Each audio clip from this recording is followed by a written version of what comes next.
Welcome to the Winged Wheel Podcast, the number one source for news, analysis, and discussion on the Detroit Red Wings, the NHL, and all things hockey. Here are your hosts, Ryan Hanna, Brad Crisco, and Evan Lopsinger.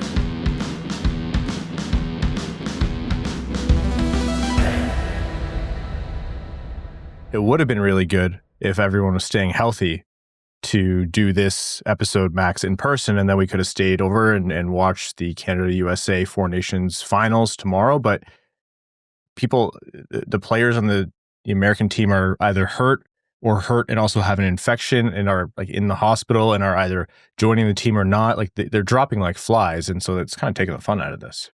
Yeah, Evan is one U.S. passport from starting that game on Thursday night. If you don't think that I would do anything in my power to sabotage the Americans for a Canadian win, you're out of your mind. You would kind of stand out like a sore thumb. I think the American blue line has been a bit too strong, and you'd get out there for maybe a shift. Like the American defenseman opposite Jacob Slavin just threw up on the ice. Oh, yeah. You would hear me gasping for air all the way up in the press box. Not too much different than when you gasp for air just sitting at the podcast, so the remote episodes are a bit easier for you. All right, folks. Max Bultman of The Athletic Detroit here on this episode of the Winged Wheel Podcast, a Good in the Room episode, which means we're remote, but it's for good reason because we have Max's insights on this final episode before the Four Nations break is over. So the content in terms of the Red Wings games is almost back, but we're still here to talk to you about all things Detroit Red Wings hockey, the world of the NHL, the Four Nations face-off, and lots more. Welcome to the Winged Wheel Podcast, folks. I'm one of your hosts, Ryan Hanna. I'm Brad Crisco. I'm Max Bultman. And I'm Evan. On this episode of the Winged Wheel Podcast, we are going to discuss the Four Nations face-off, the updates between last episode and now, which have seen a final set of USA versus Canada, the rematch. We'll do takeaways from the tournament to date. We'll get Max's opinion on things, how the tournament has impacted the NHL, the ongoing discussion of NHL versus NBA versus other sports, and the whole all-star versus what hockey has done, which that script has flipped on its head. Red Wings takeaways, we'll pick Max's brain for that. And then some other Red Wings notes here, the player poll that Max ran and reported on The Athletic Detroit, which is, there's some fun takeaways from that too. We'll also get into some broader conversations. We're going to revisit some previous discussions from Good in the Room with the rising salary cap, the approaching trade deadline. I intend on making Evan very angry with more Elias Petterson conversation. We'll get into some NHL news and more before overtime. Before all that, very quickly, two things. Winged Wheel Podcast Night at the LCA, Saturday, March 29th. Your ticket not only gets you a discounted ticket to the Detroit Red Wings and Boston Bruins game, it also gets you access to the pregame live recording of the Winged Wheel Podcast at Little Caesars Arena, featuring Ken Daniels and other special guests. Additionally, every ticket represents a donation to the Jamie Daniels Foundation, and you get a Detroit Red Wings and Winged Wheel Podcast barber pole style jersey. So all of that and lots more, go to wingedwheelpodcast.com/Red Wings. Once the tickets are gone, they are gone. Secondly, patreon.com/wingedwheelpodcast. If you want to go the extra mile and support the show by joining the Dub Club, you get access to benefits like our bonus overtime episodes, which record after these main ones, and any other bonus content that we create. Additionally, you're automatically entered into all of our giveaways. We give away 2 tickets to every Detroit Red Wings home game going directly to our Patreon supporters. Also, you get access to our Patreon exclusive Winged Wheel Podcast Discord. And if you donate enough, we'll give you Max's home address. So again, patreon.com/wingedwheelpodcast. The Four Nations face-off. The States were well in the clear going into their third game against Team Sweden, and all they had to do was play that game and not get hurt. They failed miserably and have now looked down the barrel of no McAvoy and potentially missing a Tkachuk and who knows what else since we started recording here. Team Canada got it done against Finland, although it was made interesting at the end there. A 4-0 lead turned into a 5-3 win for Canada. And then after that, nothing else mattered, of course, because Canada secured their win and thus set the finals. So Sweden was playing for nothing by the time they played. Max, let's go to you first. Overall takeaways on this tournament. You know, we can talk about the first Canada-USA games. You can talk about the impact of the tournament, but it's kind of been a revelation for the NHL so far. I want to see where you were on it. Yeah, well, first and foremost, first takeaway after everything you just said, you know, USA underdogs again. You know, that's the only reasonable conclusion that, you know, it's the US against the world in this one once more. Why do you think I was talking about all the injuries before you could? I didn't want you to be able to handicap them before I I cut you off on that front. Look, we said they were tournament favorites going in, so yeah, I don't think they're just one player, Max. I think you just made them the underdogs. It's why not them? Why not the U.S. in this tournament? So is Quinn Hughes legitimately just circling overhead in Boston right now? The last I heard, he's not actually coming. Wyshynski had a report a few minutes ago that said he is not coming. That's a shame.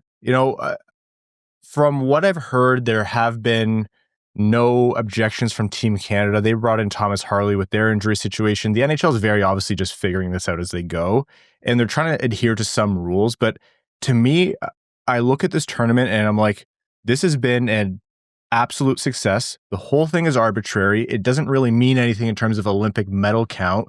People are buying into it because of the fun of it.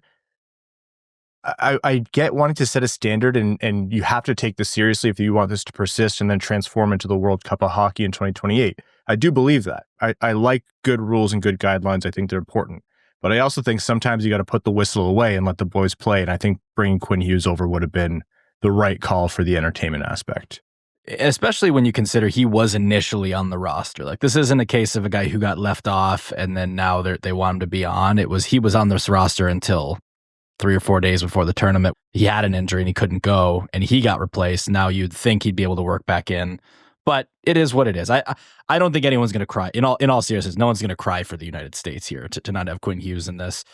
They are a little banged up, but they won that game, and they're going to be expected to defend that victory. And I think that's a great thing for the sport. You talked about this tournament as a whole and the success of it. This is one of the best outcomes that you could get, is you can have the U.S. really turning this into a question of the balance of power, right? And if they win, they're going to go into the Olympics as the favorite. And if they lose, they're going to go in with this great narrative of the U.S. Canada. You're going to get that narrative one way or another. It's just a matter of, are the Canadians going to be the, this is the chance for Canadian redemption, or is it going to be these two superpowers and everyone wants to see that game once again. So it's been a roaring success. I think even better than I expected. And I was someone who was quite excited for it. I did not think this was going to be an all-star game, a no contact kind of event.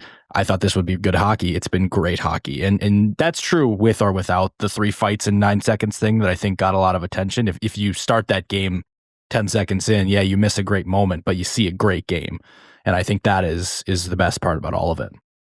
Jumping over to the other teams for a quick second before we talk more about the Canada-USA final, it does look like, first I actually want to give credit to the Finns, who outperformed a lot of people's expectations this tournament, and their roster was not nearly what the other teams were, especially not, Team USA's, for example, who I think is at the top end of it. So as usual, the Finns, I think, surprised people a little bit, and especially with how much they challenge.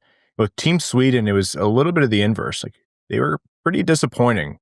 They're not necessarily USA or Canada with like the absolute high-end talent or depth, but at the same time, they have enough where they can make these games interesting or even, make the finals.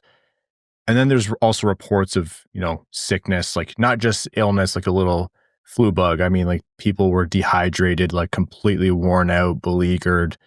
Injuries, of course, affect everyone, but it looks like whatever's going around in the air everywhere right now, but especially in Montreal and Boston, seem to have taken a toll on Sweden. So that's kind of a shame in my mind that team wasn't, if it's true, not fully 100%. I mean, if you take Sweden's results, if you had told anyone 10 days ago, Sweden's going to beat the U.S. in regulation and take Canada to overtime, everyone is saying Sweden is at least in the final here, right? It's just that you blew the game against Finland that you led in at one point, and, that's the consequence. Otherwise, they were a tiebreaker away. People, listeners of this podcast, surely aren't sick of hearing a tiebreaker away. They were a tiebreaker away from being in the final right now. So yes, a little disappointing, and especially because that win comes, it's much like the Red Wings win in Montreal last year, where it's like, okay, well, you won, but you didn't get the juice of winning because you knew you weren't playing for anything by then. But I still think, Lucas Raymond was outstanding, and from a Red Wings perspective, those are the big stories here, right? Raymond was, if not Sweden's best player, certainly one of their top 2 or 3. He ties for the team lead in scoring with Erik Karlsson. I think between him, Joel Eriksson Ek, and Jesper Bratt, which, by the way, was his line to start the tournament, those are your 3 best forwards at this event and probably your 3 best players. And it's a big deal for Lucas Raymond to be already in that conversation at the age 22. Yeah, Sweden, I think their storyline wasn't necessarily being disappointing as a team. I think it was just a couple individual performances that really made it look worse than it is. Because can you name any in particular, Brad?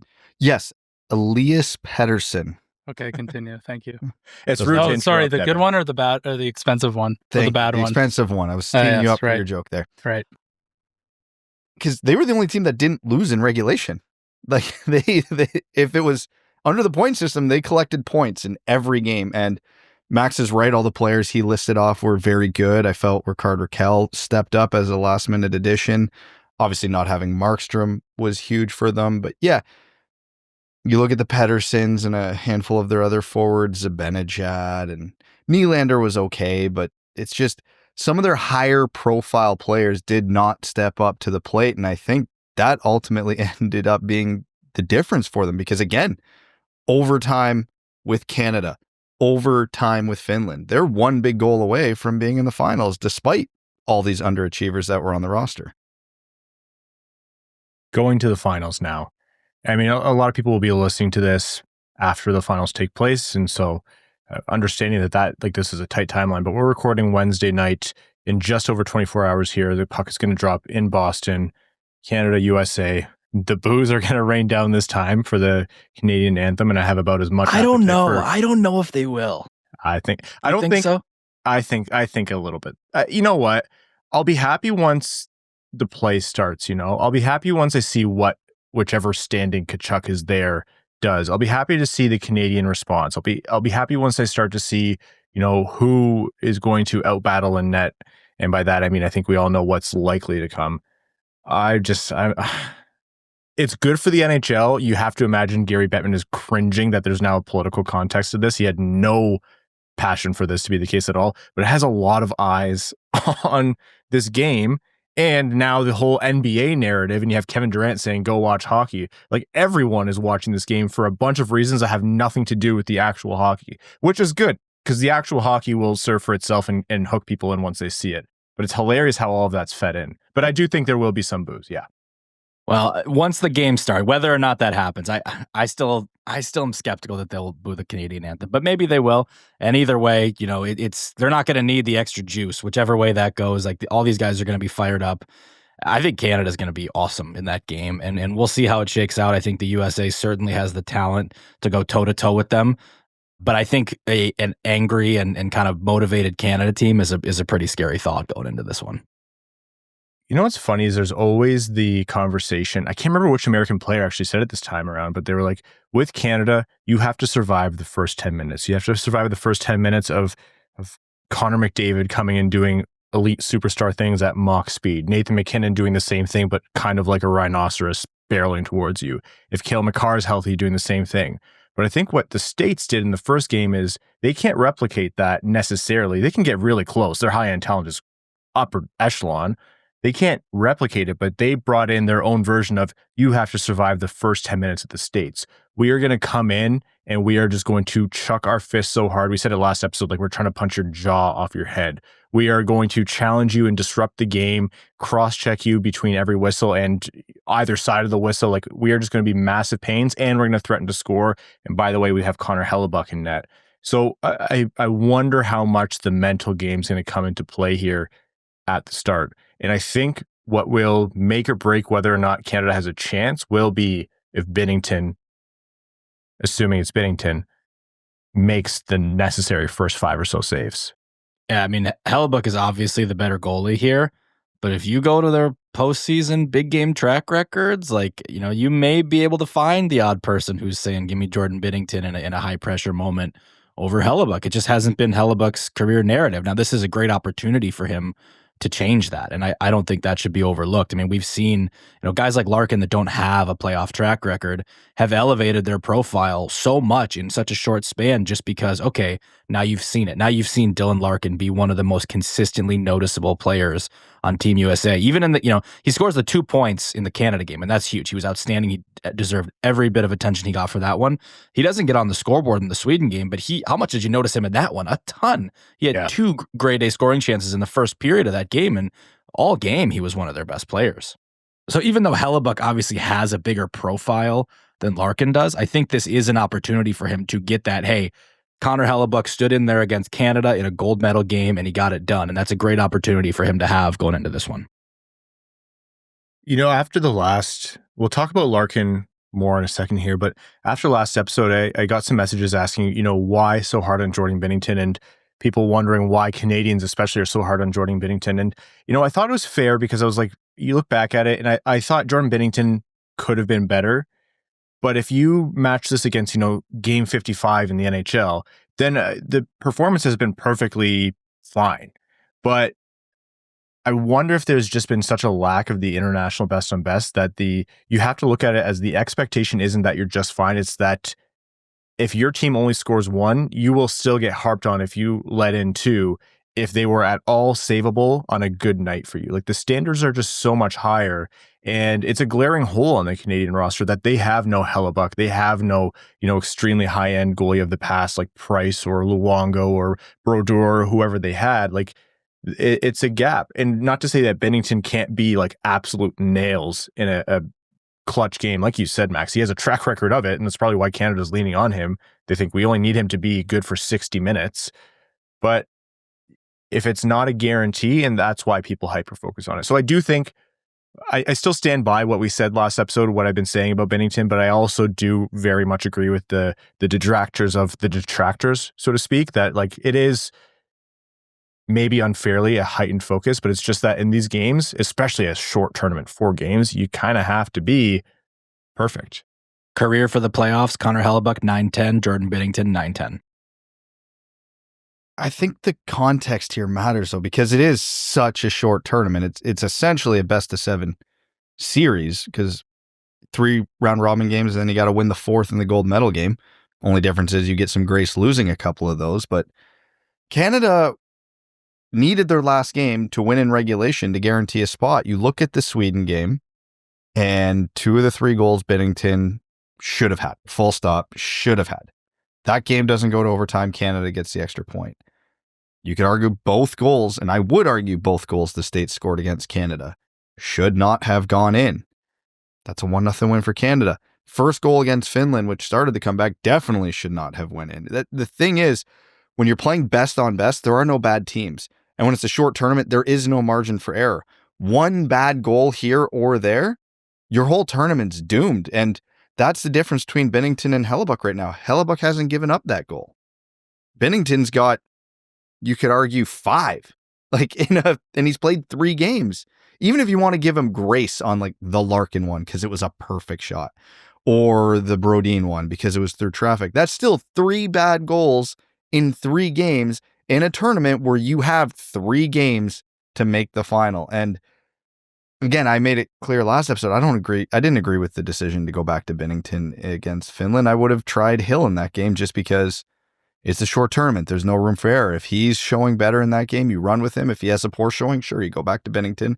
Maybe he's a little more motivated because he was embarrassed. But again, it's not that, and I agree with Max here. Binnington hasn't been bad.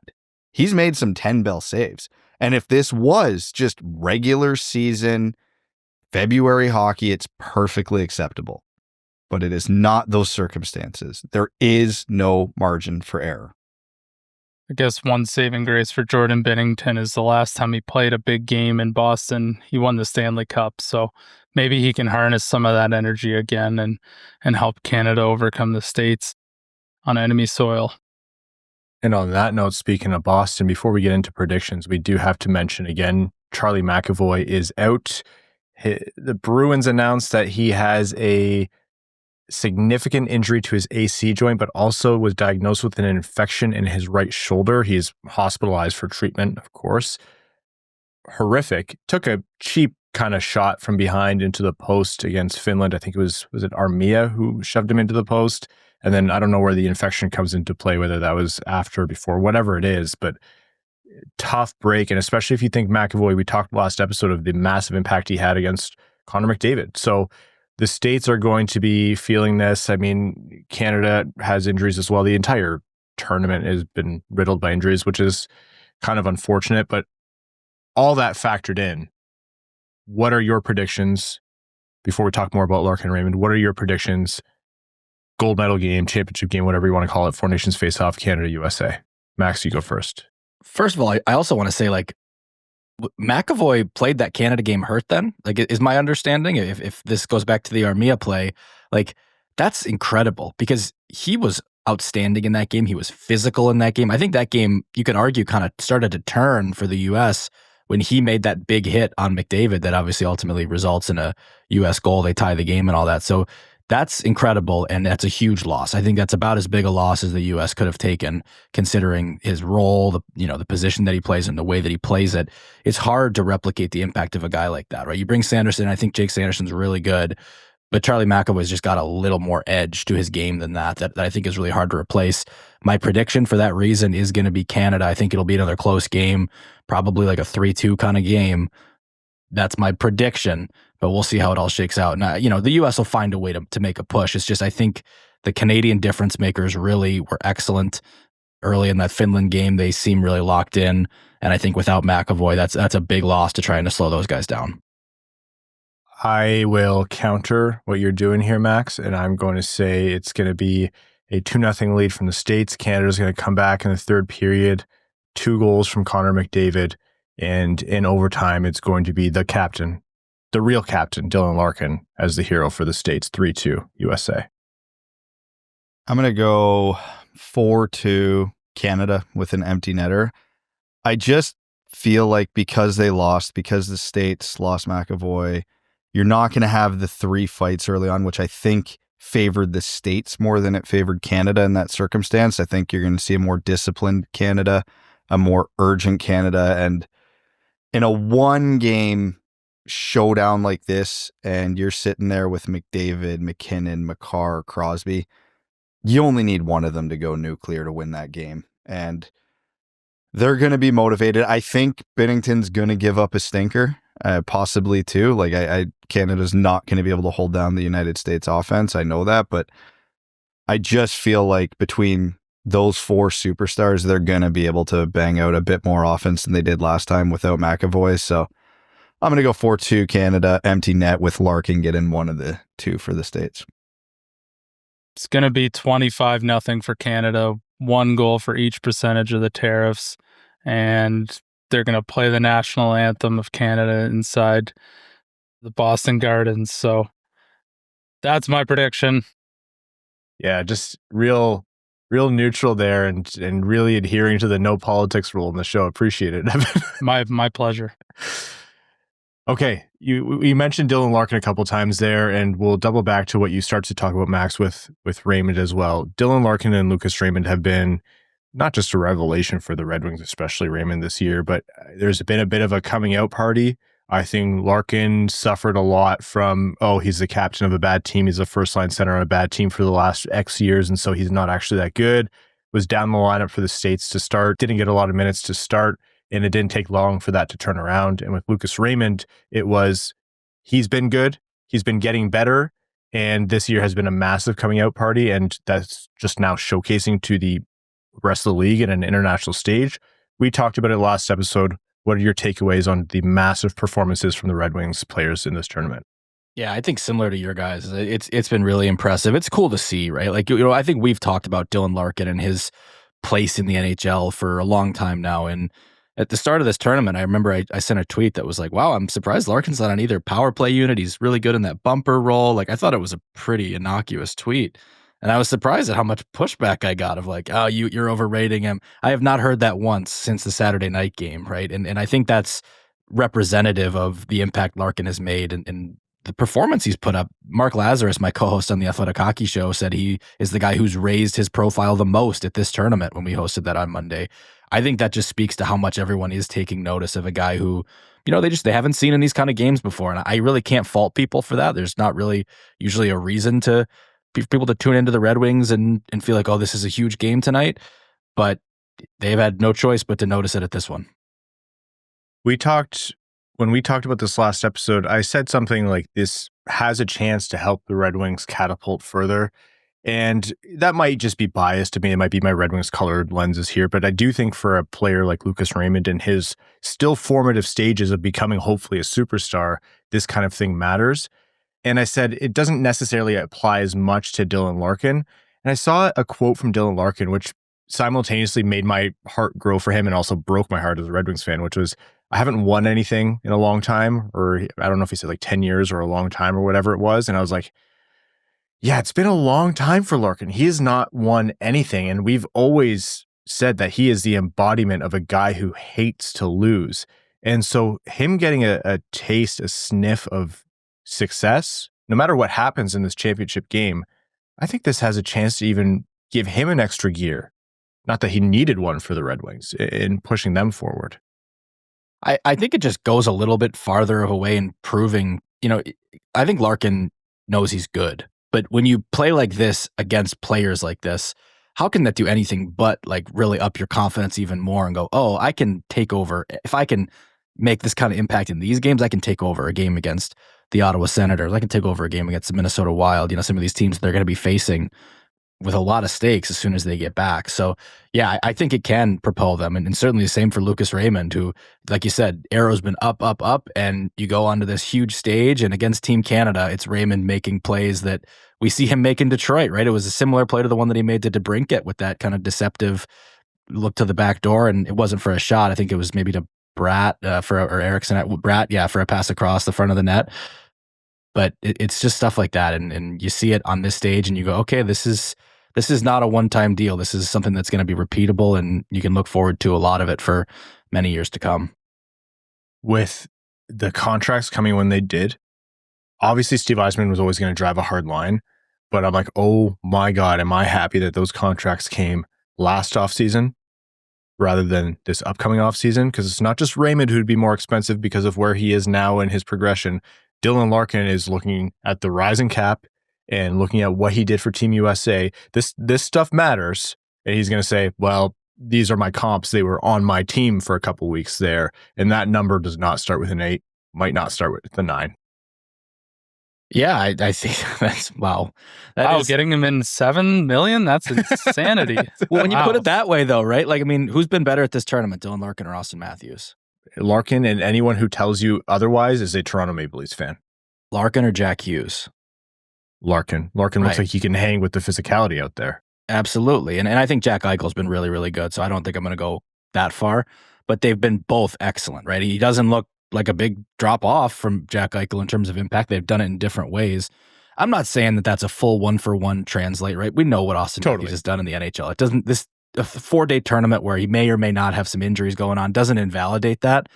But I think if you were someone who scoffed at the idea that Larkin belonged in that like conversation of, franchise centers or top number one centers, true number one centers, I would think this tournament's changing your mind. I guess I can't speak for those people. Maybe they're just really embedded into that thought, but I would think that would change that opinion, right? Yeah, fully agree. And there's probably a lot of GMs looking at Detroit's cap structure right now going, that's complete BS. Like, how does the same team that signs some pretty rough free agency UFA contracts also have their core signed at fantastic numbers like this? Right. And I mean, just so people know, this isn't just us talking about Red Wings guys doing this. There's just other guys in this tournament who I think you could say that for. I think Joel Eriksson-Ek, the guy that we talked about being one of Sweden's best players, has an even better contract that you're just looking at that going, oh my gosh, does he make what, like $6.5 million? We mentioned Eriksson-Ek last episode. Like, probably everyone wants to name their favorite player as the most underrated player in the league. He has a very big case to be one of the most underrated players in the league. 5.25. He's making JT Compher money here, and he's out here playing at this level. And it's no slight on JT Compher. I'm just saying. Why do you have to say it that way, Max? Come on. Maybe I shouldn't have, but I'm just saying that's a crazy low number for a guy whose impact is what it is. Talking about unreasonable contracts, though, and I'd be remiss if I didn't bring up one player who's brought back his credibility in this tournament. Just saying, Erik Karlsson's been very good. Ryan, back to you.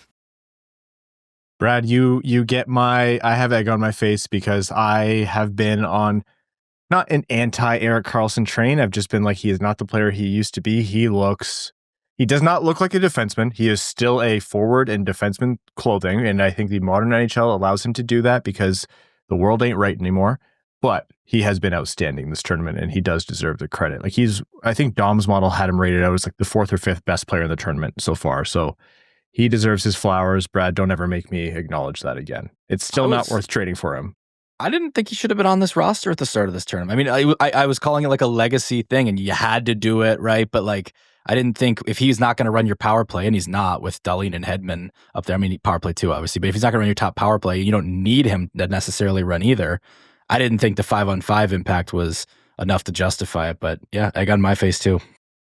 Okay, quickly here before we jump into a break, Max, you wrote an article about the Red Wings, and they did some team player surveys, and it's all fun stuff. Who's the loudest? Unanimous Christian Fischer. That was hilarious, actually, to see that everyone voted that he was the loudest. It's not often you get unanimity in an entire dressing room, but there were actually some things there where I'm like, there's some meat to this, and it would give good insight to Red Wings fans as to who these players are, because I look at Andrew Copp being the most likely to be a NHL coach someday as like the runaway favorite. And the perception of Andrew Copp is like kind of quiet, reserved, not too emotive publicly. And so doesn't really have the reputation of like a big kind of locker room guy in terms of what the team can see. Not that he's not like a locker room guy, but he's just not the most expressive out there.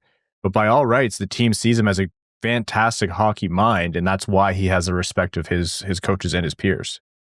I don't know how much people watch like the interviews that the team will post on YouTube, especially the ones that are at like, I'm sure the press conferences, that's one thing, but Copp will kind of hold court at his locker sometimes. And the way he talks about the game and what they need to do, it is so thoughtful. And that one didn't surprise me in the slightest.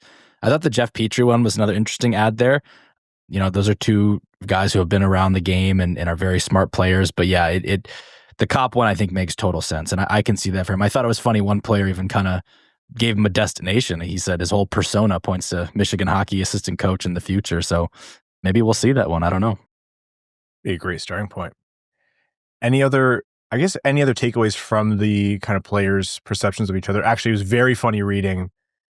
He just actually said he wants it Jonatan Berggren. So we're going to switch it to Jonatan Berggren.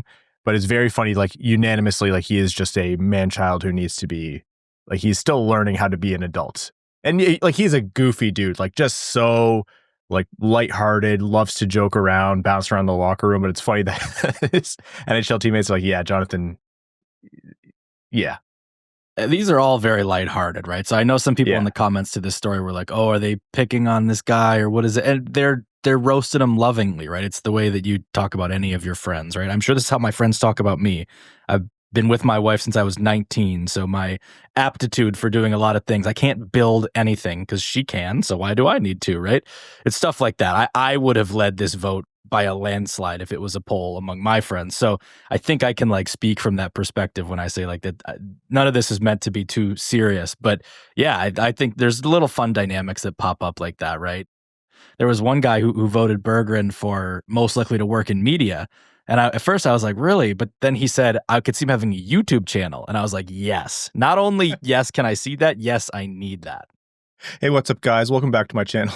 Exactly. And it'd be hilarious. Max, don't worry. You don't have to worry about losing that vote. I had to shovel the bottom of Ryan's driveway the other day because his boots were wet. Oh, that's tough. Shoveling I can do. I probably shoveled 3 feet of snow in 2 days from showing the house, and I deserve to be a little bit of a princess. And it was to get the other princess in my driveway because his fancy, what are you driving, Altima, Evan? His fancy Altima couldn't make it over like 6 inches of snow. Last year, Allison went to spring training. She's a photographer. She went to spring training, and I literally got like malnourished and dehydrated because I was so bad at like caring for myself. Like it was bad. I was at the house mostly by myself this week, taking care of the house, and I was just beleaguered when I was back with Mel and her family.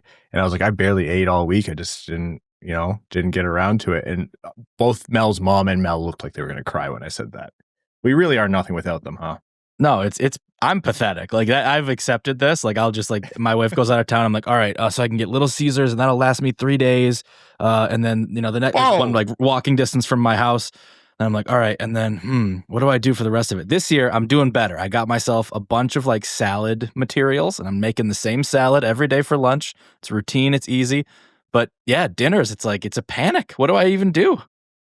Also, Max said Allison's a photographer. She is a photographer for both the Tigers and the Red Wings. Phenomenal photographer. I may have printed out something that she has, and it was up in the house and will be up in the new house as well. Is her Instagram still Allison Ferrand? That's right. Yeah, we'll link it. Go check out her stuff. Fantastic work. Okay, on that note, we have more to talk about with the Red Wings, but first, a word from the sponsors of the Winged Wheel podcast. Back after this break.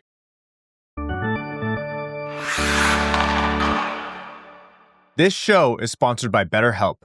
We always hear about red flags in relationships or maybe a free agency contract, the warning signs we should avoid.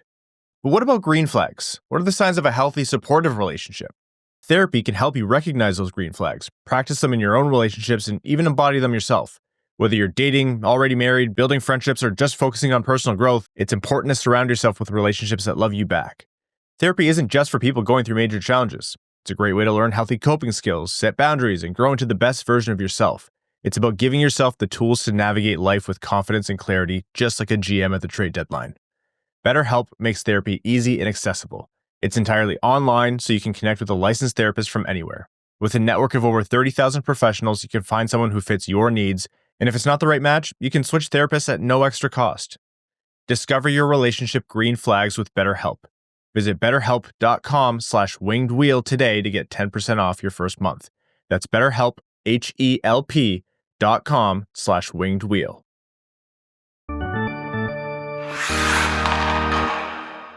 Welcome back. The trade deadline is approaching, not too far away here, March 7th. The Red Wings, they came into this break on a loss, but they had those 2 7-game win streaks. They're firmly in the playoff picture, the playoff race. They're in a wild card spot right now before games resume. So we talked recently when we had you on, Max, about what the Red Wings had to do to kind of give themselves the case to Steve Yzerman and the Detroit Red Wings that, yeah, Todd McLellan's squad on the ice is good enough, so don't sell and maybe even help them. What do you think the strategy is going forward with the context that Detroit's schedule is almost, like you look at it, ridiculously, unfairly hard? It's not unfair, it's just the way things shook out, but the odds are so stacked against them, but Detroit still has an opportunity here to maybe do the improbable. They can make the playoffs. There's no doubt about that. I mean, they got a tough road ahead, obviously. It's not an easy schedule, and there's a lot of teams in this race, but they can do it. They have absolutely put themselves right into that race. What I keep going back to is they were right in this similar position to this last year. They're actually in a little bit better position at this time last year, and they pretty much stood pat. If anything, they actually sold a little. They moved out Klim Kostin. I don't know that I'd call that selling. I think that's kind of more positioning themselves better for the offseason, moving off of money. I think we could see something like that again if they're able to move like a Vladimir Tarasenko or something like that. But I think the one thing that has changed and that is different from last year is they now have a need on the blue line for just some depth. And I don't think that needs to be a huge, big, splashy thing, although if it's somebody that can be with them for a while, maybe that makes sense. But with Jeff Petry being hurt, I do think there's at least a case to be on the defense market. Not always the greatest place to be if you look at what prices tend to be for defensemen at this time of year. I think, Brad, you talked last episode a lot about, you're hardly willing to give up anything at this trade deadline for a rental. I tend to agree with you. But I think if you can find a body that you trust for a mid to late round pick, I think you could justify that. But I'm not predicting fireworks at this deadline, to be completely honest. But I do think that's the one thing that's kind of different is they now have that need. The irony of it all is you're probably willing to pay a mid-round pick for a rental. I think Yzerman would be comfortable with. Call it a third to a sixth. You look around the league at who might be available, and I was scouring the list, and one name jumped out at me that made me shake my head and laugh. But wouldn't Olli Maatta fit for this one? At the price of a third-round pick, roughly, would you say, Brad? Something like that? I feel like that might be the ballpark. It's like there's so many little things in the margin like that where you're like, yeah, it's not the end of the world, but man, it would be nice to have X right now. You look at Pius Suter, back to scoring in a depth role too. Like there's just a bunch of little things like that. I do agree though, Max. I think the combination of what Brad said in terms of you don't have to be precious about your mid-round picks anymore with where you are in the rebuild, and you can have that help if it comes up. It's a matter of if it's going to come up. It's the NHL still. I know we're talking about four nations and the Rantanen trade, but those are aberrations. They're not the norm until we see them become the norm. So I don't think it's likely, but I do think you're probably going to see Steve Yzerman expand beyond his horizons of, what big long-term move could I potentially make? They almost never come to fruition because again, it's the NHL, into can I do something to push them over the edge or give them a little bit more juice? Again, it all adds up to not likely, but I imagine that's what Steve Yzerman's on the phone doing right now. I think there's a scenario here where Yzerman can be effective if he tries to, I don't know what to call it, moneyball the situation a little bit, because your greatest negotiating power is when you have the option to walk away. And the Red Wings are under no urgency, no 100% we need to buy this deadline. But yeah, again, if you can get a good value defenseman, there's value to that, obviously, given where they're sitting. Might be one of those situations where you take it down to the 11th hour. You identify, call it 6 guys that you see as reasonable players to fill the gap you're trying to fill. 3 or 4 of them go. As the trade deadline goes, you call up the last 1 or 2 teams that are sitting there. Deadline's approaching. Hey, we'll give you a 4th. Take it or leave it. And understanding Yzerman's very willing to walk away. Maybe one of them goes, hell, it's better than nothing. And you make the deal. I think that's probably the mentality I'm taking if I'm Yzerman. I'm not aggressively buying. I'm not aggressively shopping. But if that perfect scenario lines up in the 11th hour, you go, hell with it. Why not? Let's do it. I'd be super curious about what Anaheim's going to do. Obviously, the Red Wings have familiarity with Pat Verbeek being the GM there. Maybe Brian Dumoulin's an option there, a guy you can maybe try and get in the 11th hour. Makes $3 million. You can make those sort of deals work. It's tougher when the dollar value goes up, or the Red Wings are interested in one of the bells of the ball. You're going to have every team involved in those types of players. And I'm just not sure the Red Wings want to get involved in the big bidding wars that might occur with some of these guys. A name we've been talking about, and I want to get your perspective, Max, and it's what a lot of people have been talking about. JT Miller moved out, but Elias Pettersson's value has never been lower. I compared the Vancouver Canucks to a messy soap opera as an organization. That's not new. That's been since they were burning down the city after losing the Cup finals. It's a Canadian organization in the NHL. It's never dull there. And I don't know, the more time goes on, the more Evan's perspective of he's probably almost definitely right now not worth the $11.6 million. But I see a guy there where I'm like, maybe this gets bad enough where Vancouver makes a trade where they're willing to retain to get his contract down to, let's say, 10 or 9 or between that. You still have to probably give up a pretty penny there, but it's not like an earth-shattering trade anymore. And this is a big hypothetical. Is there a reclamation project in there? Are you, completely sold on Pettersson returning to form, or is this a trap contract in your mind that's not worth trading for? And I don't necessarily mean just at this deadline. I mean in the offseason too, but his name is enough to keep our interest peaked. I mean, the talent's huge. The answer is yes, there's obviously a reclamation project somewhere in there. The question is, do you want to do an 11 point whatever $1 million reclamation project, right? I have no doubt that Pettersson's a better player than he's shown over the last year. But it's been a year, and it's been actually, if you include playoffs, it's been exactly 82 games. So don't look. I want each of you to guess, how many points does Elias Pettersson have in the 82 games he's played? 69 regular season, 13 playoff. How many points does he have in those 82? Nice. 59. I was going to say 54. I was going to say around 60.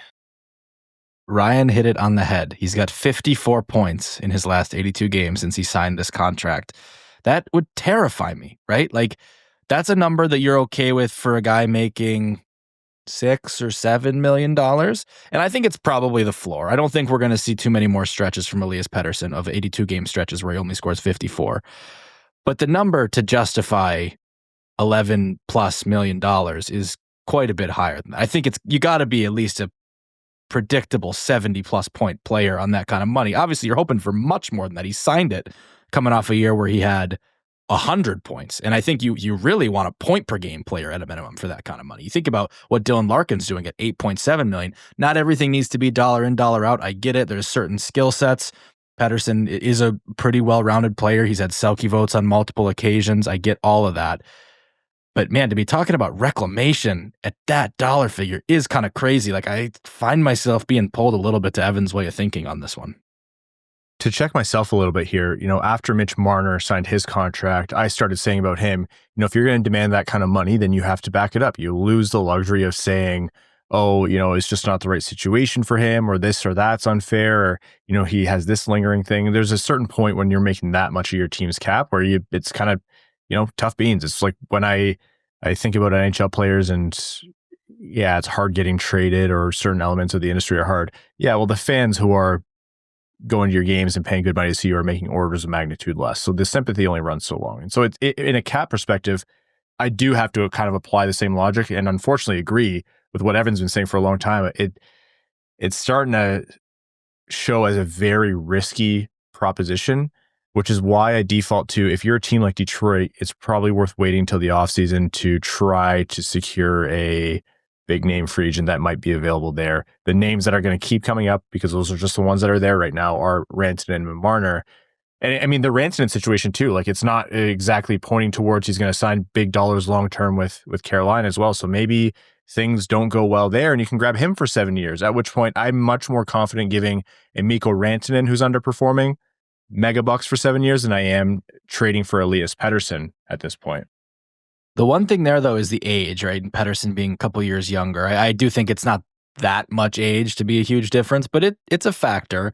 I think one thing the Red Wings can do now, I mean, Lucas Raymond's been around Petterson for this tournament. They can go to Lucas Raymond. They can say, hey, give me everything you got on this guy, right? Obviously, there's an information gap. If Vancouver does a deal with Vancouver and anyone they're talking to, they know way more about the player than anybody else. You can't bridge that gap, certainly based on one player spending 2 weeks with the guy, but you can get a little more insight and find out, hey, what's this guy like? It's not like Petterson has a sterling track record at international events in general, right? Throughout his career. So you try to get to the bottom of that. What is this, right? I don't think every single player on your team needs to be this like made for the playoffs guy. There, there's the old saying, there's guys that get you in and guys that get you through, right? And I buy that. He can be a guy to help get you in. The Red Wings have a lot of guys. They've drafted a lot of guys who should be able to help them win in the playoffs. First, you got to get into the playoffs. And if Petterson can rebound, he can help them. But I think they just would need to know a lot about the player to decide if they think this is something that, we all know he's going to play better at some point than he is right now, but how consistently? Is this a guy that you're going to have these alternating, almost in like a Jeff Skinner kind of way, where Jeff Skinner would go for 40 goals and then he'd have a really quiet year and then he'd, build back up another 40 goals. And that's not what you want to be getting into, right? So do you think he can kind of find that consistency? I think that's the question I would base all of this off of, frankly.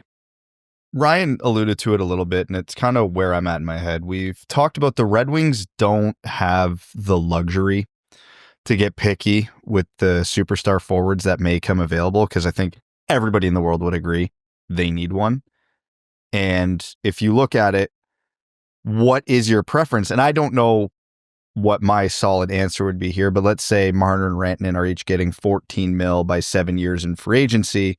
You're saving $2.5 million a year on Petterson, and he's a little bit younger, and you're going to probably have to give up some assets.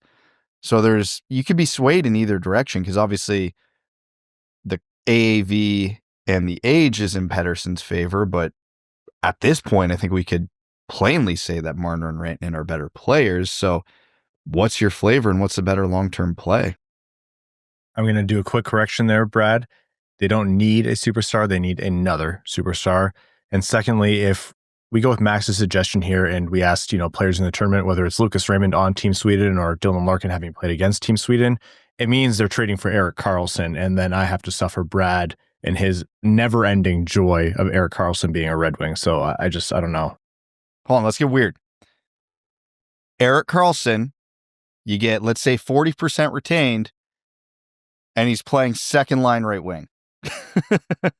Oh, honestly, look, any defenseman who's been out in a game where, a bunch of forwards get thrown out, there's an injury and you have to play forward, the first shift back, you're like, oh, you guys skate this much? Like, it's hard. It's not easy going from defense to forward. But I honestly think Erik Karlsson could do it. You throw him out to quarterback the power play as well, but have him as a utility guy. Do not put him in any situation where he has to actually defend. I'm all for it, man. Let's get weird. There is something that I think is tough about the fact that he would undeniably be your highest paid player. And I think the Red Wings have a good thing going with that right now, where their highest paid players are Larkin, Seider, Raymond. no one's questioning anything about their game really ever, right? Like, how many occasions have any of those guys given you to doubt them and their effort level over the past 2, 3, 4 years since Raymond and Seider have been in the league? Raymond had the tough sophomore slump. He bounced back from it as good as anyone could have hoped for and has just continued to rise. Larkin there was a couple different points early in his career where people questioned the ceiling and all that, but over the last 3, 4 years, you'd be hard pressed to find like serious points in his game to really needle into. Seider, Mr. Durable, leaves it all out there, eats pucks like crazy. Like, that's a good thing to have with your 3 highest paid players. And I think it's a little bit of a risk to upset that apple cart, and not just a little bit of a risk. I think it's a significant risk to upset that and have a highest paid player who there are all these kind of consistency questions floating around. Especially with Simon Edvinsson's contract. Like, I think about that, and I think they're so well poised to just by default, through momentum of what those 3 contracts are that Max just said, his will come in likely under. I mean, if it's over, it's not going to be by much, and there's going to be an understanding it's because of an anomalous cap increase, but they now have so much of their core at that structure, so it's a good point too. In terms going back to trades here, there is talk of trade activity. Even though the 4 Nations break is technically over, there's just 1 game left. I think we're going to start to see things heat up in the NHL. Now, it's the NHL, so you have to have the understanding that when things heat up, it's also because the log jams are in place. So there's a million phone conversations and the output is 0 in terms of trade. So we'll see what actually comes between now and early March, but I would imagine you start to see some things trickle in. All right, let's move on to some more NHL news here. There was a rumor going around that the NHL is looking at switching back to the white home jersey and the road dark jerseys in the next CBA. A CBA that Gary Bettman has exuded a ton of confidence in. It seems to be that he wants to get this done cleanly, set the league up for success, and have his last CBA before he retires pretty soon here not be one mired with conflict. But the next CBA, they're thinking of switching back to the white home jerseys, color road jerseys. Red Wings fans that are certainly split on it, but the current Red Wings aways are one of the cleanest jerseys in hockey history. So I want to get your take on it. The AHL and the OHL, and I'm sure there's other leagues that do it, have it perfect. They wear one the first half of the season. There's a drop dead date, call it New Year's, whatever. And the whole league switches and it gets inverse. So the Red Wings could wear their reds for the first 40 games of the season, wear their whites for the last 42 at home, however it breaks down, whenever that date is, and then just run with it. And then maybe if you make the playoffs, you get to pick what you wear at home. There's no reason you can't do both. I like that too. I like seeing both jerseys. I love the white jerseys. I love the red jerseys. I think they're iconic. I'm not a huge jersey guy, but I don't think there's too many NHL jerseys that I think I don't want to see or just look bad. In fact, I just want to see more variety, right? So right now I see red versus white at every home game. I do think it would be cool if sometimes you're seeing the alternative to that. And I think Brad's suggestion makes a lot of sense because it takes that logistical issue out of it where you're going, oh, well, we got to tell teams what color to bring and we got to plan that how far in advance. If you set a hard date and you go, you're red the first half and white the second or vice versa, that solves that issue for everybody right off the top. So to me, I think both jerseys are good. I think there's a case to wear each of them at home. So yeah, find a way to do both of them so that you can see more variety.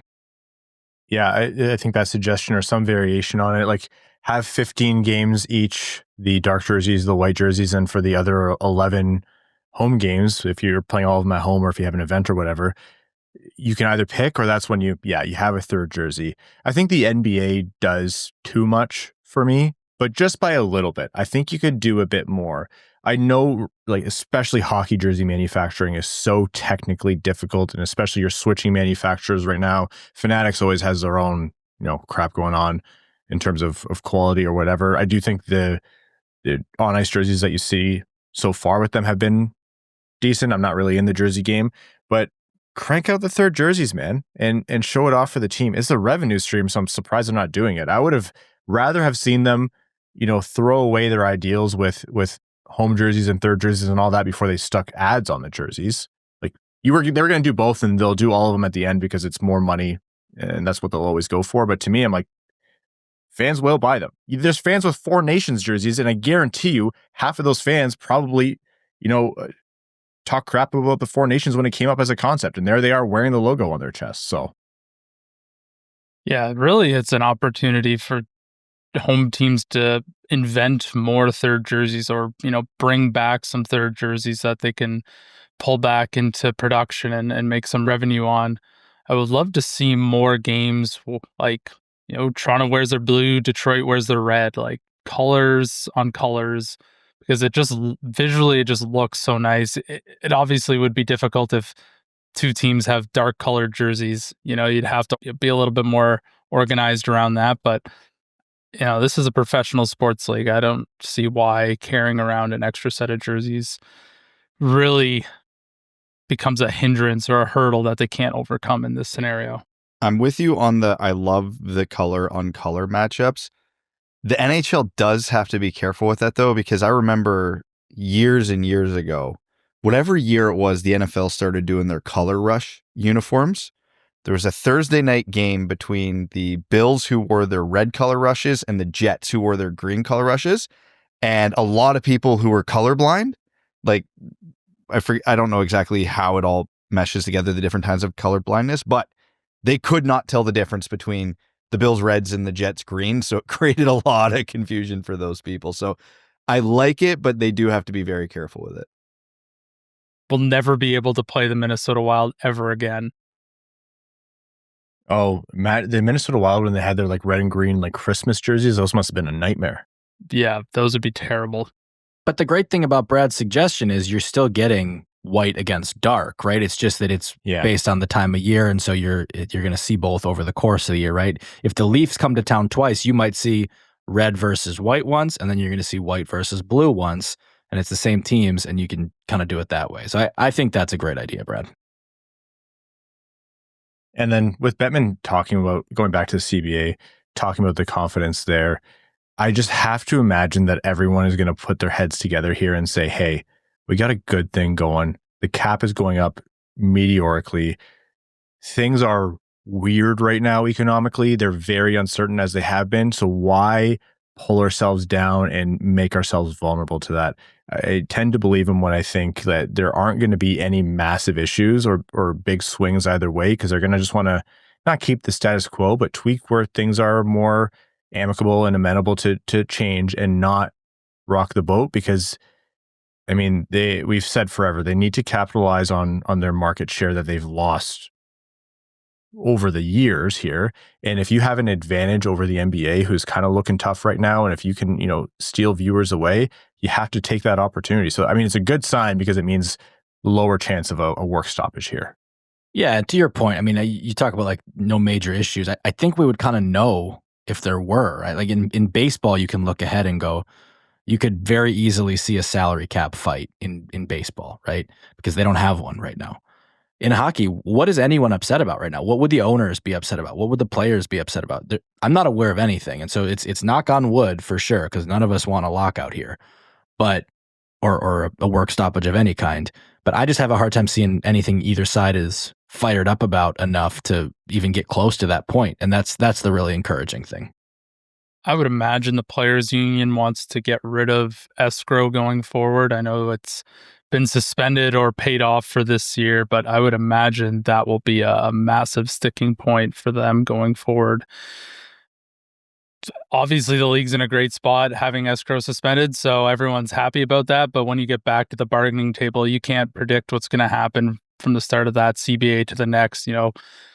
There could be another global pandemic that makes escrow go all the way up again. So I would imagine that's probably on the top of their list. And, it's all going to come down to good faith bargaining, right? Like if the owners try and strong arm something in, like more games or whatever it may be, or the players try and strong arm something in as well, then that's sort of when things go off the rails. But I agree with you guys.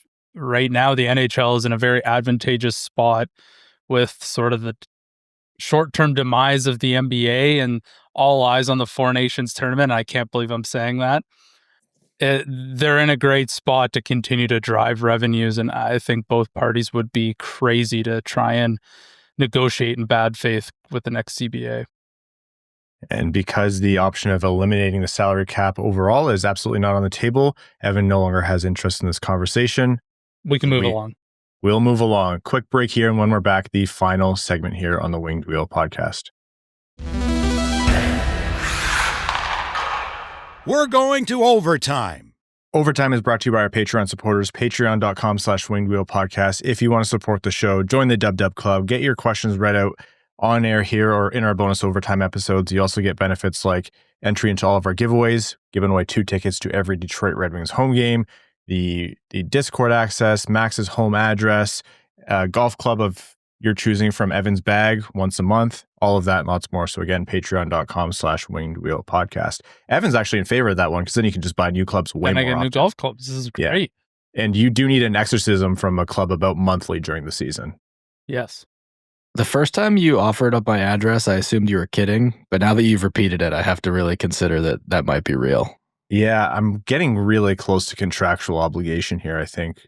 I don't really know bird law very well, but it might become the case here soon. So, and I would never give anyone Brad's address. I wouldn't want to inflict that on anyone. So, okay, let's take some questions here from our Patreon supporters. Thank you all so much for your fantastic questions.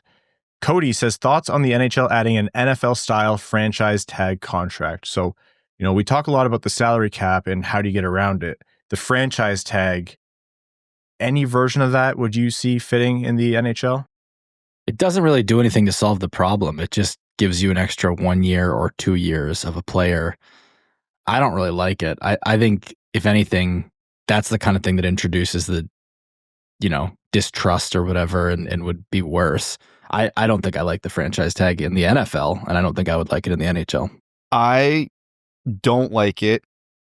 I can see a world where it's useful, but I would make it really punitive for the teams. Like, if you want to franchise tag a guy, it's close to max percentage allowed on the cap hit. Like, you want to, pick an okay top end player, like a Nico Hischier.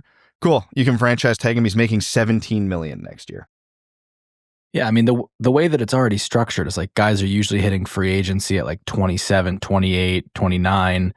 If you allow them to franchise for a year or two after that, you're like screwing those players in a huge way out of, now they're coming in and they're 29, 30, 31. Like, that's a different kind of contract situation that they can get themselves into. I can see why a team might like it, I guess. And that's Brad's point. You got to do a big disincentive, but I don't like it. I'd much prefer to do something like how the MLS has it structured. And I'm sure MLS fans who follow the league a lot more closely might be able to debunk what I'm about to say, but they have 2 or 3 designated player slots, and those players don't count against the salary cap, and that allows them to bring in the David Beckhams, the Lionel Messis, and pay them unbelievable sums of money, but it keeps the MLS from overspending and running cash negative. So I would be much preferred down that route, because right now, if you draft 4 guys who all become superstars, like, the conversation goes from, oh, we can win the Stanley Cup with these guys, fans are really excited to, now all we do is talk about the salary cap. And I don't think that's what it should be there for. Yeah, Colorado wouldn't have had to lose Mikko Rantanen if they could have designated Nathan MacKinnon, to your point. I like that a lot better. I think in general, you don't want to offer even more team control for longer, right? Like, I absolutely am in favor of some creative solutions to maybe make it so that the situations that Evan is talking about don't come up as much. But I think extending team control further into prime years and beyond just means that free agency becomes even worse for the fans and even worse for teams, because you have worse pickings, but those players are still going to command the big contracts. So I don't see the PA moving in that direction. And if you did offer some kind of concession in terms of anything to do with team control, it would have to be worth it for the players. And I think the league should go in the other direction. I think you should make better players available sooner. And I know that's at the detriment of a team in Detroit's position, for example, but I think those guys should be, 26 or 27 years old more often than 30 years old for the first time they're available for the rest of the league. I think the PA would be in huge favor of Evan's idea. It's been an idea I've floated for years, because for the exact reason Evan laid out about... Oh, I mean, the PA wouldn't be in favor of the franchise tag. Oh, yeah, no, God, no, they would hate it. But yeah, the designated player, cool. I'm going to go to free agency unless you give me $16 million a year, and the team can say, well, it's not going to affect our cap hit. Yeah, we can just eat that one and keep the player. All right, Brandon Mann says, I know it's very unlikely CV trades up in the draft, but is there a chance he's calling teams to possibly take a Misa or a Hagens type player? I've watched Misa the last 3 years in Saginaw, and he's nothing short of amazing. You have a friend here in Brad who's still big on the Misa train. Also says, to note, Saginaw also has the Sharks' second-round pick, Igor Chernyshov, who has 27 points in 9 games, which is crazy. I mean, he's probably calling. But what do the Red Wings have to fill in the gap to move up? Call it 14 spots. That is a substantial premium they would have to pay. Now, depending who's holding the pick, maybe one of the goalies could incentivize or be a part of that. But I have a hard time seeing how the Red Wings make that value work. We also just don't ever see top 5 picks traded. The only time it happens usually is when a team doesn't know how high its pick is going to be, and that ends up happening. But you very, very seldom see a team in the top 5 trade down. I can't even remember the last time it happened. Four Patrons Facing Off says, the Four Nations tournament has injected so much excitement in and around the NHL. Is this precedented? Can we expect a huge boom for the NHL with the NBA flailing, or is this just a flash in the pan? This one's a pretty unique scenario. I know last episode I compared it a little bit to 72, Canada and the Soviet Union, just because of all the political turmoil surrounding both countries at the time, which amplified it. I think the fact that Canada-US game lined up with a mediocre NBA All-Star weekend was lucky for them. There's precedent. Everybody gets hyped for the Olympics. I remember the 2004 World Cup and the 96 World Cup being big deals at the time. But just the confluence of events that led to the explosion in popularity this week, it was pretty unique. The next question related as well. Jack Stats says, how much do you think injuries sustained during this tournament will affect player involvement in future tournaments? Obviously, players want to play best on best for their respective countries, but how comfortable do you think the GMs are having their most influential players playing in an encore of the high-octane bloodbath we saw on Saturday? Look, the GMs and the coaches are going to hate it. Players are always going to want to do it, but we've already done this for a decade plus. The contract you have with the fans of the sport, it's almost like a social contract, is you have to make them available. And it's not really like the NHL is also not making money hand over fist if they do this right. So it sucks. I don't see them slowing down, though.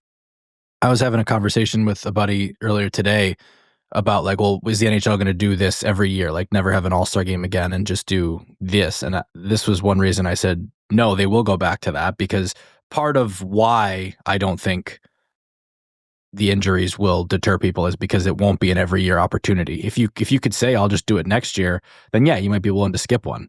But if you think, okay, I'm only going to get a chance every 4 years, every 2 years, whatever, to represent my country, and that only may last from my prime, I may only get 2 or 3 chances to do this, then I think players are willing to basically put everything on the line, which is what you've seen this tournament. And I think what you'll see next year at the Olympics, and then 2 years after that at the World Cup, and hopefully, so on and so on.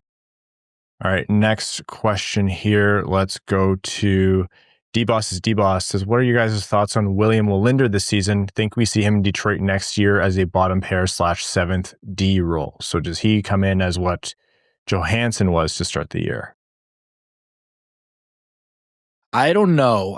I think some of it depends on what else the roster looks like at that time. It's not like the Red Wings have obvious spots opening up. I think it's possible that it may mirror Johansson and that it takes the threat of losing him to waivers to secure the roster spot a little bit. And Wallinder, at least to the best of my knowledge, still has another year where he is waiver exempt, I believe, on the ELC. Yeah, that's what it looks like. So I don't think he will start the year that way, but it's possible that he can work his way there by mid-season and then keep a spot. And otherwise, it won't be a year after that. The year after that, then he's not waiver exempt. I wouldn't think they'd risk losing him. All right, a couple more here. Evans RBF has a good one. Max, was there ever a time you were working when you were starstruck by someone? Shaq. I was an intern at the South Florida Sun Sentinel. I was 20, I think, and they sent me. Shaq was putting on a fantasy camp. So that's for people that don't know the biz, that's people can pay to kind of live the whatever, the experience or whatever.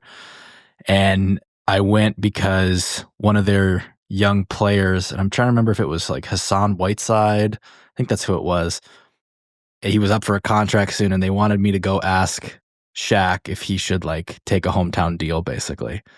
And I remember I phrased my question. I saw him, and he's, in addition to being Shaq, he's enormous, like the largest human I've ever seen by far.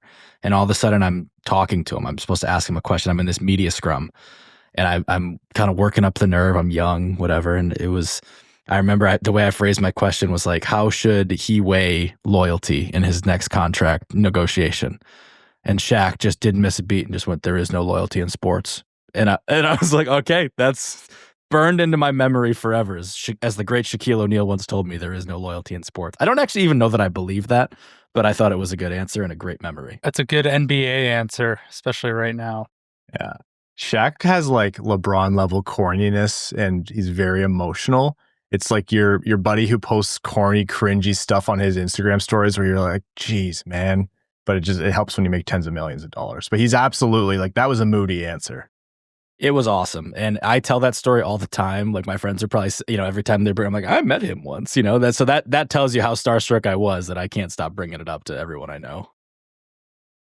All right, last one here. And I think this is an interesting question because I don't think there's a clear answer. Give Simon the Heart says, does Simon Edvinsson go top 3 in a 2021 redraft as of right now?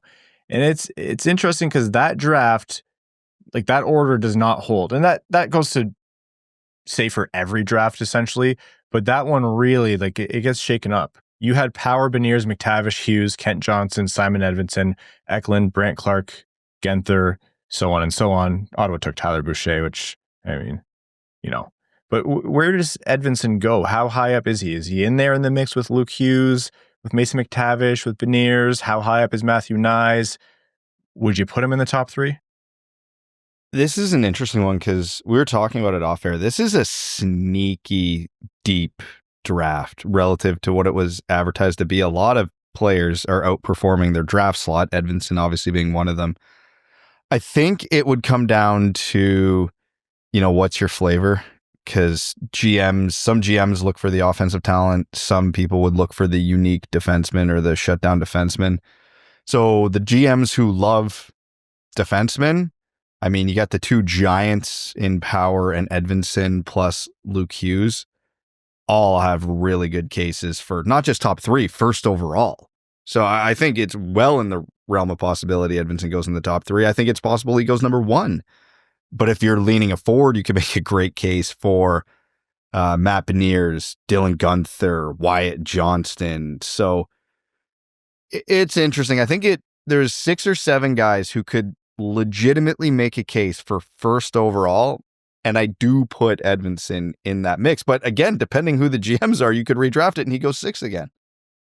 Yeah, I think Johnston and Hughes, it probably becomes a battle between those two. Maybe Genther, he's really taken off. My guess is that's the top 3, but I think Edvinsson is not far behind, and it's maybe a little difference in how you project him. With Power, I think you can see a little more obvious potential for like 50, 60 point offense, but I like Edvinsson as a defender better. To me, I think I think he's probably top 5. I don't know if I can get to top 3. I think probably Luke Hughes, Wyatt Johnston, Dylan Genther would probably be the top 3, but Edvinsson's he's outstanding. He's at least lived up to the draft slot and in my opinion, outperformed it by a little. All right. On that note, folks, we're going to wrap up this episode of the Winged Wheel Podcast. When we come back, there will have been a 4 Nations Face-Off Championship. There will have been Red Wings hockey, and we are excited to talk about both. Max, we'll have to talk off air about the ramifications or what we're putting up for our respective bets. I can do that. Okay. I'm not sure I have to keep mailing you ketchup or all-dressed chips anymore. I think you maybe some Windsor pizza. You treat me to a Windsor pizza. I've heard really good things about that. Don't threaten me with a good time, brother. I'll start rooting to lose that bet. Okay. Let's wrap up this episode of the Winged Wheel Podcast. Thank you all so very much for tuning in. Thank you to the sponsors of the Winged Wheel Podcast, to all of our Patreon supporters for making this show happen, to Max Bultman of the Athletic Detroit. Thank you so much, man. And to all of you who want to support the show, patreon.com/wingedwheelpodcast. And if you want to support, but Patreon's not for you, you can subscribe wherever you get your podcasts, leave a rating, the thumbs up on YouTube, or writing the reviews or the stars on Spotify, Apple Podcasts, whatever it is. Tell a friend about the show. We're just happy you're spending your time, your day listening to us for reasons unbeknownst to us. To, again, all of our listeners, new and old, we appreciate you. And to our name level supporters, thank you so much. Arjun Shankar, Yves Bartels on behalf of the Sarah Grand Foundation, Aikfer, THL Champ, Samuel Soderholm, Icon, Alexander Hansen, Ghost of OSBP, Glenn Brabham, Sea Lion, Matthew M. Rice, Adam Rose, Adam Zuiza, Admiral Matt S. of the Cheesebag Navy, Alex Toger, Anna Sleeman, Asher Killian, Beer League Legend, Best James Bond, Bingo Bango, Brandon Mann, Brett Kokesh, Carl Brutanen Nanaluski, Carl Provi, CB55, Citizen High Five, Clip Clop Nene, Connor Scovey, Craig Kibble, Denny's Gamer Girl, Derek Enstam, DJ Denton, Eric Hill, Give Blood Fight Probert, Goose Looney's Drinking Club, Grand Rapids Girly, Griffin God Creatives, Hatrick Sandine Pelika, Hockeytown Love, Hockeytown Matt, Hassam Al Qassem, Jay Gollum, Jacob Turner, James McLean, aka Jambo, Jeff Pridemore, Jennifer Morris, brand new name level supporter. Welcome to the Dub Dub Club. Thank you so much, Jennifer. And Jennifer actually donated tickets a little while back and helped raise money for the Jamie Daniels Foundation, which was just so generous of her. So amazing, Jennifer. Thank you so much. John Engels, Jonathan Miller, Kaylin Wood, Casper the Friendly Post, Lunchbox, Mark Hernandez, Marty, Matt Keeler, Matt McKay, Michael Edlund, Mr. Kuzi. Now I have to learn how to click on a Macintosh, Podgy713, RA, Raptor Kitchen, Roy Donk, Ryan Britt, Sam Bankson, Skeletor, Slim, Smitty Cards, Stephen Ortlieb. Apparently messed it up again last episode. Sorry. That's what I appreciate about you. Wallman's Elite, Dancing D, Wings Fan in Chicago, Iser Plan Stan, Aaron Hudson, General Andy Bowen of the Cheesebag Army, $20 extra for a dad's room, Aaron AB, Alexa Play Freebird, All Motor No Hands, and Stanislavski, Bellingham Acid Balls, Bet Your Bottom Bippy, Bex, C.E. Hayes, Chim Kim Nuggets, Chris Falinsky, Commander Ben Baron of the Cheesebag Space Force, Connor Leighton, Corey Prida, Darren Fick, Datsuks, Dangleberries, Deep In, Seider, Dylan Larkin Trade Sacrifice, DeLucas Larkmont, Eric Nance, Evan Beckner. 4 patrons facing off, love that name. Gene Sullivan, Grepsky, Griffey Boy, James Pridemore, Johnny Page, Jeremiah Dobo, Jim, JM Rhapsody, Josh Yelchin, Chaotic Monkey, Kevin McCracken, Quaz, Larkin's Loyal Lemming, Lennon Vandersand, Linda Hull, Lonnie Zone, Lucas Raymond, Mitch Minier, Ophelia, As Good As It Gets, Reed, Ryan M., Sandy P, Right Hand D, Steven, That Other Guy, The Hodag, The Hat 123, Trent Thoreau, Wings Fan in St. Louis, Scott, and your second favorite patron. Thank you all so very much. Talk to you at the end of the week. Thanks for tuning in to the Winged Wheel Podcast. Be sure to visit wingedwheelpodcast.com, where you'll find links to subscribe to the show on Apple Podcasts, Spotify, YouTube, or wherever you get your podcasts. You'll also find ways to support the show, like Patreon, official podcast merchandise, and more. And don't forget to follow us on X at Winged Wheel Pod, at Ryan Hanna, WWP, at Brad Crisco, and at Hockeytown Evan, as well as Winged Wheel Podcast on Instagram.